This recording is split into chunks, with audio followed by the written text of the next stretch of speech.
अस्सलाम वालेकुम वरहमतुल्लाहि वबरकातुहू। यौम आज़ादी के 75 साल के मौके के ऊपर मैं अब तमाम लोगों को तहे दिल से मुबारकबाद पेश करता हूँ।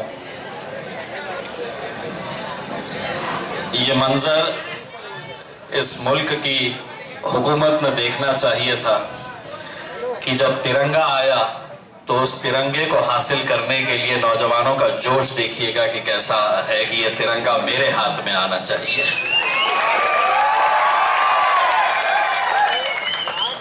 जब पार्लियामेंट के अंदर मोदी साहब ने ये ऐलान किया कि 13 से 15 तारीख तक हर घर पर तिरंगा लगना चाहिए, तो हमने उन्हें देखकर कहा उफ उफ तुम भी। चलिए, इन 75 सालों के अंदर इस मुल्क के मुसलमानों को इस बात का फख्र होना चाहिए कि जो दौर जिसका चल रहा है, जिसकी हुकूमत इस मुल्क के अंदर है, आखिर हम लोगों ने उन्हें मजबूर तो किया है कि उनके झंडे को हटाए और हमारे तिरंगे झंडे को हर घर के ऊपर लहराने लगा। और जब वो 3 दिन की बात कर रहे थे तो हम ये कह रहे थे कि हम तो पिछले 75 सालों से इसे बड़े फख्र के साथ अपने घरों पर, अपने दफ्तरों पर हम लहराते आए हैं। उन्होंने कहा कि अपने पार्टी के लोगों को कहा कि अपने अपने शहरों में जाओ और तिरंगा रैली निकालो। मैंने कहा ओफ ये भी हमसे ही सीख रहे हैं। हम तो पिछले 7 साल से अल्हम्दुलिल्लाह अपनी गाड़ियों के ऊपर तिरंगा लहराते हुए शहर की गलियों गलियों तक हम जाते हैं, ये पैगाम देने के लिए ये मुल्क से हम कितनी मोहब्बत करते हैं। और मुल्क से मोहब्बत करना ये हमारे मजहब ने हमें सिखाया है, और उस मजहब पर चलते हुए मुल्क से मोहब्बत, मुल्क से वफादारी कैसी करनी चाहिए, जब ये इस्लाम धर्म ने हमको सिखाया है, इस्लाम मजहब ने हमको सिखाया है, तो हम पिछले 75 सालों से वो काम करते आ रहे हैं और इंशाअल्लाह आगे भी करते रहेंगे। आज यकीनन ये मुल्क एक ऐसे दौर से गुजर रहा है कि जहां पर बार बार हमको वफादारी का सबूत देना पड़ता है।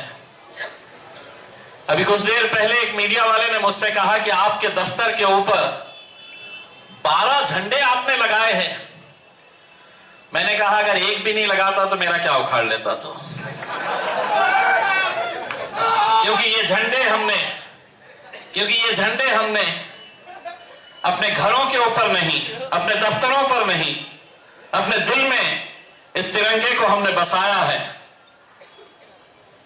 हमारी वफादारी वो लोग आज मांग रहे हैं जिन्होंने 52 साल इस तिरंगे को हाथ नहीं लगाया था। 52 सालों के बाद अपने आरएसएस के हेडक्वार्टर के ऊपर मुल्क की आजादी कब हुई थी, लेकिन उन 52 सालों के बाद उन्होंने तिरंगा अपने दफ्तर के ऊपर लहराया, और आज वो हमारे पास गिनती करते घूम रहे हैं कि किसने लगाया किसने नहीं लगाया। जिसने लगाया हम उसको सलाम, और जिसने नहीं लगाया उसे भी हम सलाम करते हैं, क्योंकि यकीन मानिए अगर उसने अपने घर के ऊपर तिरंगा नहीं लगाया है तो उसका दिल और उसका सीना चीर के देखो तो तुम्हें तिरंगा नजर आएगा। हमें ये नखली 2 दिन 3 दिन के लिए नहीं कि 3 दिन के लिए लगाओ तो तुम देशभक्त हो गए। ये देशभक्ति का सबूत, सर्टिफिकेट हमें किसी से लेने की जरूरत नहीं है। दोस्तों, आज पिछले 7 सालों से हम जो तिरंगे की रैली निकालते हैं औरंगाबाद में, आज भी हम निकालने जा रहे हैं।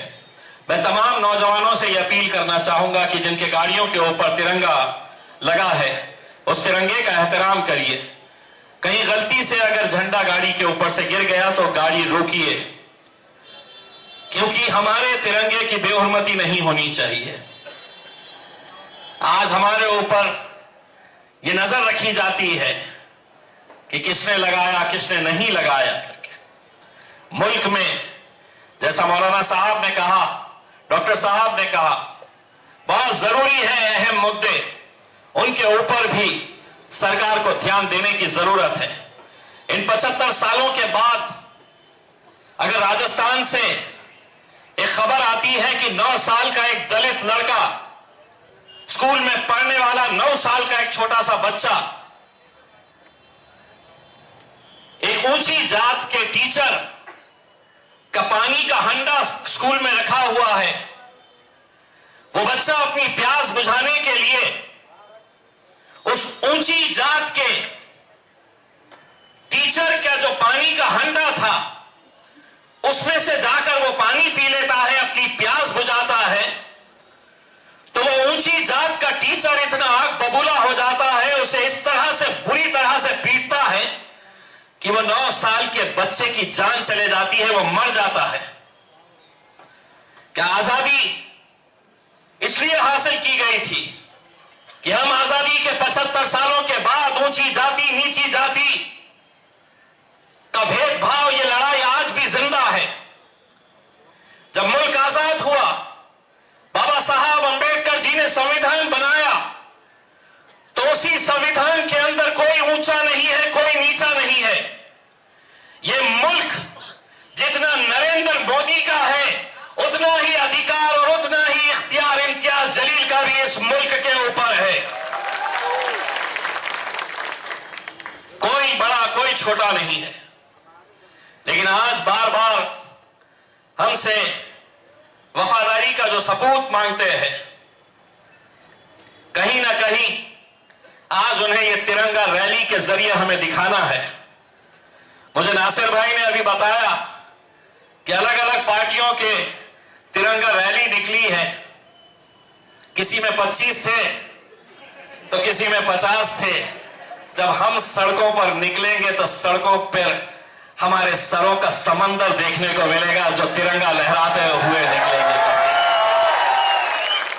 मेरी सिर्फ आप नौजवानों से अपील है कि कोई ऐसी हुल्लड़बाजी ना करे, कोई गलत तरह के कोई नारे ना लगाए। आज यौम आजादी का 75वां साल हम मना रहे हैं और उसे पूरी शान के साथ, पूरे जोश के साथ, पूरे जज्बे के साथ आप हमारे साथ चलिएगा।